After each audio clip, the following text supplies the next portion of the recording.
क्या आपको भी प्रीपोजिशन के यूज़ से डर लगता है? अगर सच बोलूँ तो मुझे भी प्रीपोजिशन से डर लगता था, क्योंकि बचपन से आज तक हमें स्कूल और कॉलेजों में रटवाया जाता था कि यहाँ पर इन लगा लो तो यहाँ पर ऑन का यूज करना। कभी यह नहीं बताया गया कि क्यों करें इनका यूज, क्या रीज़न है कि यहाँ इनका ही यूज होगा, ऐड का यूज नहीं करेंगे। तो दोस्तों, अगर प्रीपोजिशन से रिलेटेड सारे कन्फ्यूजन दूर करना चाहते हो तो वीडियो के लास्ट तक बने रहो, जहां आपको स्कूल के एग्ज़ाम से लेकर कॉम्पिटिटिव एग्ज़ाम में पूछे जाने वाले क्वेश्चन को बहुत ही ईजी वे में सॉल्व करने के टिप्स एंड ट्रिक्स बताए जाएंगे। एंड मेरा दावा है कि प्रीपोजिशन के इस वीडियो को अगर आपने लास्ट तक देख लिया तो दूसरी किसी वीडियो को देखने की ज़रूरत नहीं पड़ेगी। आप देख रहे हो आस्क इंग्लिश चैनल, जहां आप सीखते हो इंग्लिश थ्रू हिंदी।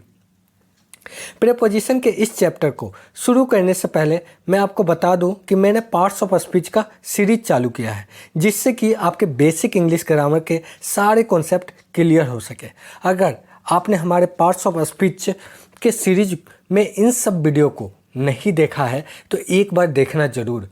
बहुत ही ईजी वे में आपके सारे डाउट्स को क्लियर किया गया है, डिस्क्रिप्शन लिंक में दिया हुआ है। डे 8 में आज हम सीखेंगे प्रीपोजिशन को, बट उससे पहले हम एक ओवरव्यू देख लें कि इस वीडियो में हम क्या क्या सीखने वाले हैं।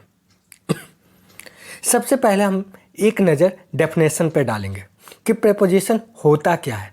फिर सीखेंगे टाइप्स ऑफ प्रीपोजिशन के बारे में कि यह कितने प्रकार के होते हैं। First, preposition of time. Second, preposition of place. Third, preposition of direction. और इनके टाइप्स के आधार पर हमने प्रीपोजिशन को कैटेगराइज किया है। फिर उसके बाद हम ऐसे प्रीपोजिशन को देखेंगे जो हमें कॉमनली कंफ्यूज करते हैं, और एग्ज़ाम के क्वेश्चन भी यहीं से बनते हैं। सो वीडियो के लास्ट तक बने रहें और एक लाइक तो ज़रूर कर दें।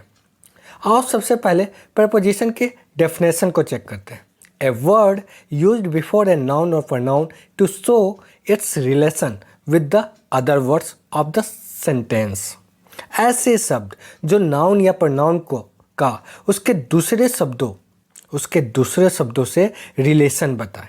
ऐसे शब्द जो नाउन या प्रोनाउन का उसके दूसरे शब्दों से रिलेशन बताए।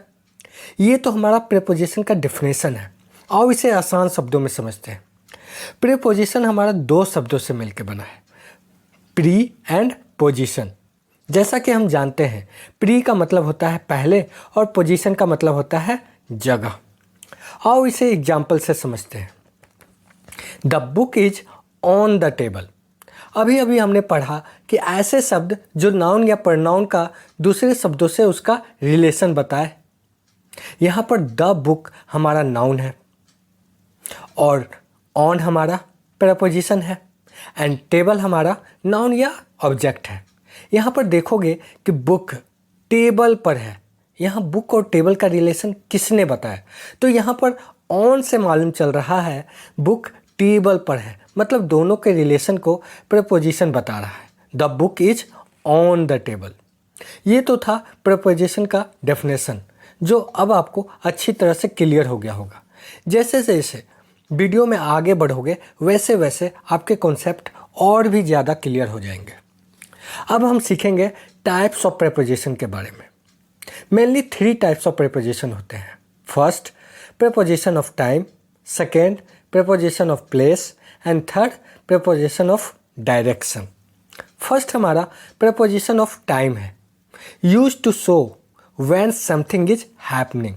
इस तरह के प्रीपोजिशन का यूज हम टाइम को शो करने के लिए करते हैं। Example, in, on, at, after, until, during, ago, before, by, to, since, for, etc.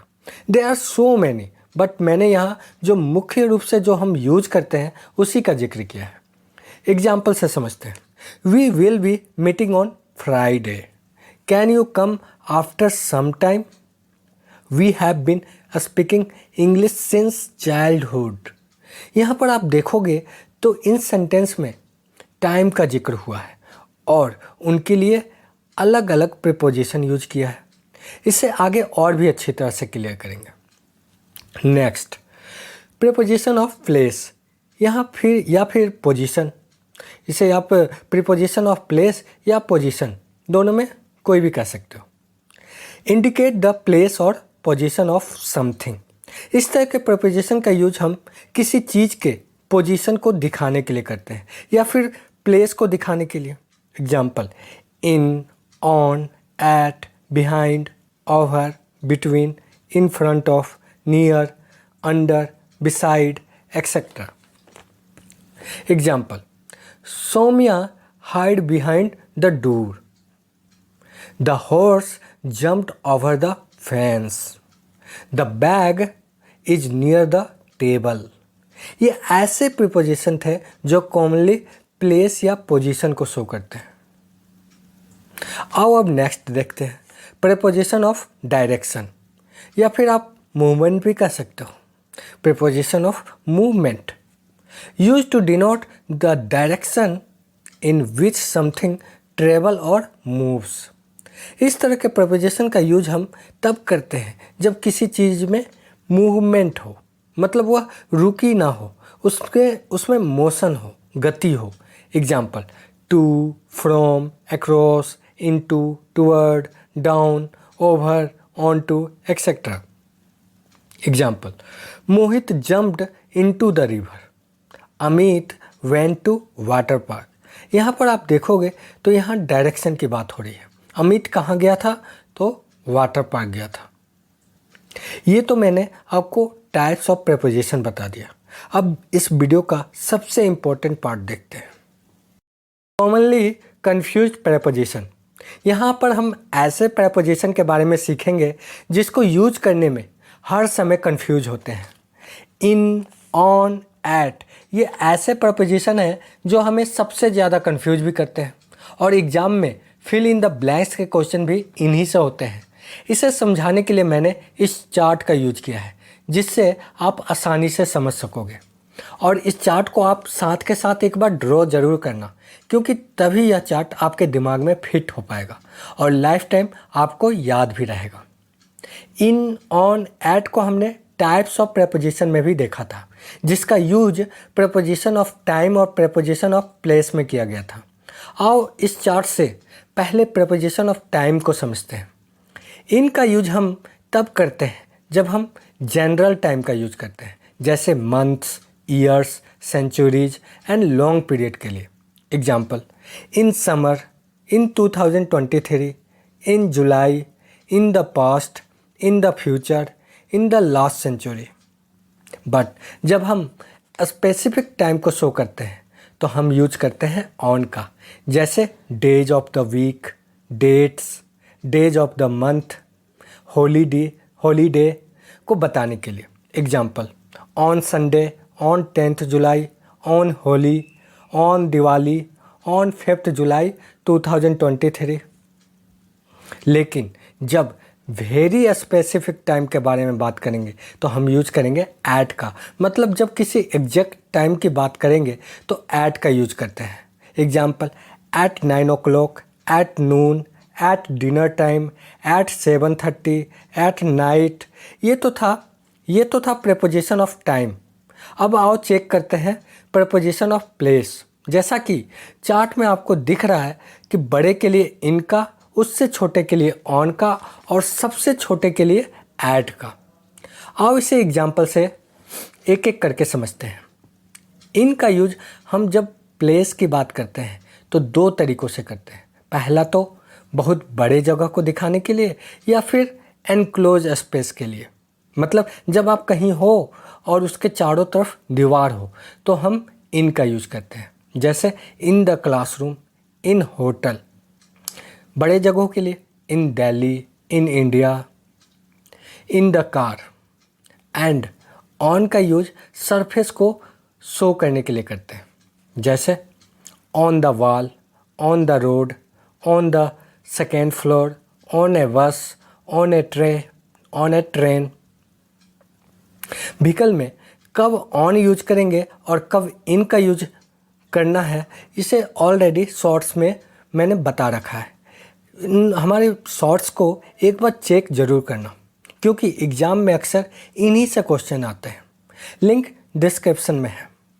And eight का यूज हम वेरी स्पेसिफिक लोकेशन को दिखाने के लिए करते हैं, जैसे at the park, at home, at the bus stop. ये था इन, ऑन, एट के बारे में। अब हम देखेंगे नेक्स्ट कन्फ्यूजिंग प्रेपोजिशन टू और टूवर्ड्स।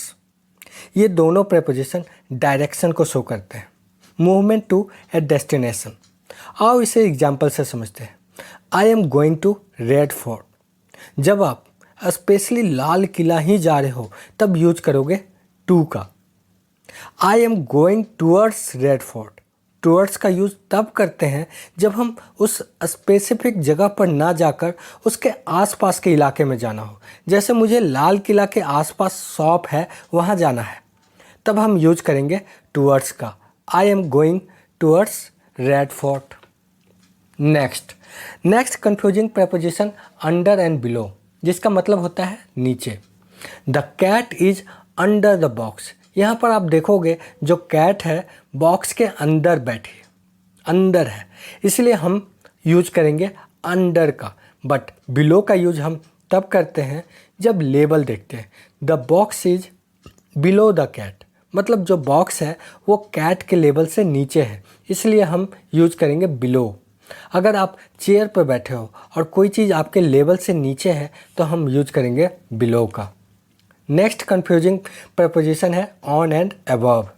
जब भी कोई सतह को टच करता है तो हम ऑन का यूज करते हैं, एंड जस्ट उसका उल्टा जब कोई चीज़ सतह को टच ना करे तो हम अबव का यूज करते हैं।